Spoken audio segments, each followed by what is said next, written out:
こんにちは、ワンガミです。突然ですが皆さん、気温が上がれば上がるほど美味しくなる料理って何だと思いますか？そう、冷やし中華ですね。今年ね、私はもうすでに何とか作って食べているんですけれども、少し気になったことがありまして、冷やし中華って具材がめっちゃ色々乗ってるじゃないですか。私ね、それを混ぜこぜにして食べるのがめっちゃ好きなんですけど、もしかしてこれ、具材をどれか一品に絞っても、冷やし中華として成り立つんじゃないかなって思いまして、というわけで今回は、具材を一つずつ乗せた冷やし中華を作って食べ比べしていきたいと思います。同時にね、それぞれの食材が冷やし中華の具材となっているゆえんを探っていきたいですね。最後に最強具材ランキングを決めようと思いますので、ぜひね、そちらも楽しみにしていてください。というわけで、早速始めていきましょう。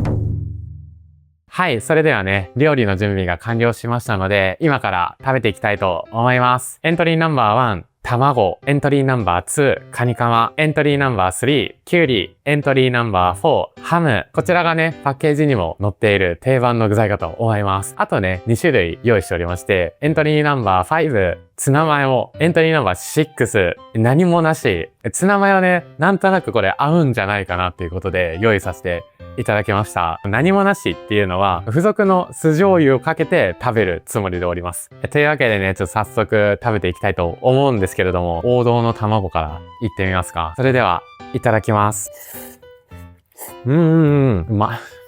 私ね、冷やし中華に使う卵、砂糖をね、ちょっと入れてるんですよ。そのね、砂糖の甘さと酢醤油のね、甘じょっぱさがめちゃめちゃ相性がいいですね。いや、これは暫定1位ですね。一つ目に食べたんだから暫定1位なのは当たり前か。いや、サクサクいっちゃいますね。カニカマいってみたいと思います。私、めっちゃ好きなんですよ、カニカマ。いただきます。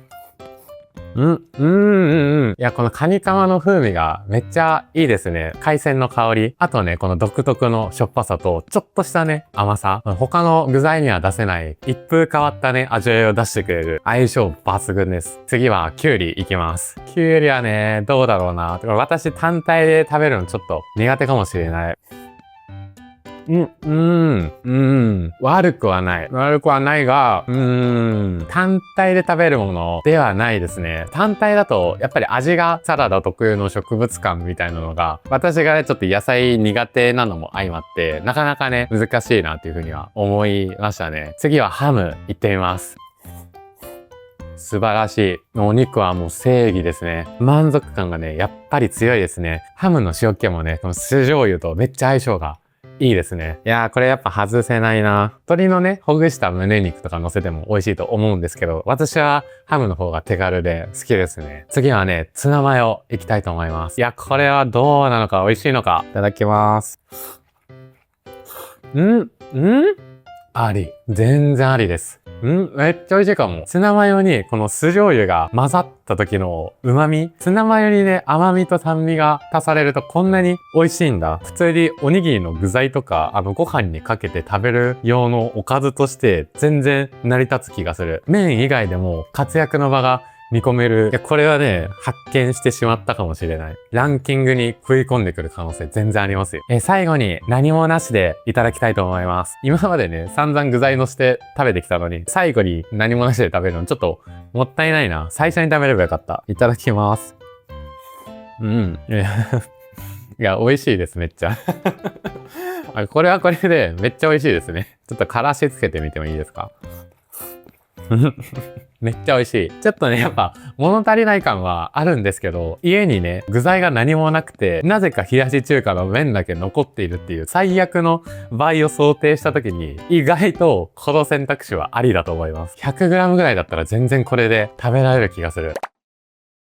というわけでね、どんどん食べていかせてもらったんですけど、早速ね、ランキングの方発表していきたいと思います。このランキングはね、何か具材を一つ乗せて食べるならっていうのを選定記事にさせてもらっておりますので、そちらね、あらかじめご了承ください。というわけで、第3位。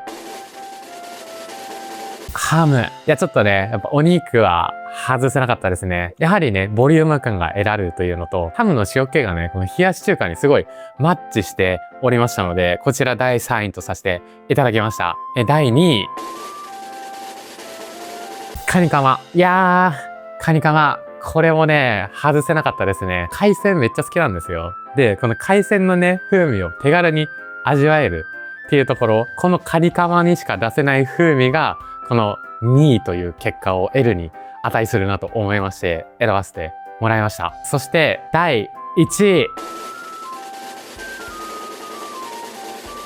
卵です。おめでとうございます。いやー、ちょっと卵、強いですね、やっぱり。なんというか、さすが、食材の王様と言いますか。このね、ふわっとした卵にね、酢醤油が絡む感じがたまらなく美味しいんですよね。あと地味にね、私が焼く前にこの砂糖をちょっと加えて焼いてるんですけど、それがね、酢醤油とめちゃめちゃ相性が良くなってて、すごくね、美味しくなってるなっていう風に思いましたね。で、4位から6位の順位はね、このようになっております。いや、惜しくもね、ツナマヨランクインできなかったんですけど、全然ね、いい線いってました。めちゃめちゃ美味しかった。で、6位がキュウリなのは、ごめんなさい。ちょっと私の好みです。キュウリの青臭さと一緒に食べるんだったら、何もなしで食べた方が美味しいなーっていう風に思っちゃった、ちょっと私の好みですね。キュウリ好きの方、申し訳ございません。というわけで、具材を一つずつ持って冷やし中華食べていったんですけど、改めてね、それぞれの食材の役割だったりとか、なぜこれが選ばれてるのかっていうのがちょっと見えたような気がしますね。あとね、単体で食べることも可能っちゃ可能っていうポテンシャルをね、感じることができました。っていうところも踏まえて、最後にね、全部乗せの冷やし中華食べようと思います。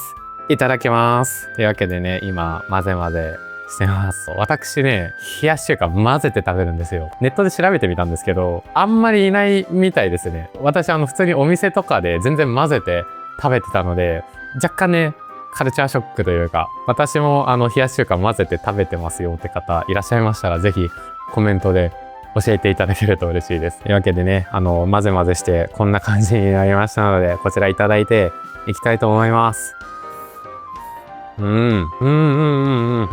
めっちゃ美味しい。私がね、勝手に6位にしたキュウリが、ここに来て大活躍してるんですよね。大臭いと言っていた風味が清涼感に変わっているのと、このシャキシャキ感で食感の楽しさも加えてくれている。全のせになってる時のキュウリのプライオリティ、めちゃめちゃ高くなってる。いや、ソロだと弱いけど、マルチだとめっちゃ強い武器みたいな。いや、そんなイメージですね。いや、これはちょっと改めて発見ですね。まあちょっと当たり前なんですけど、全部乗せられるなら、全部乗せた方が美味しいです。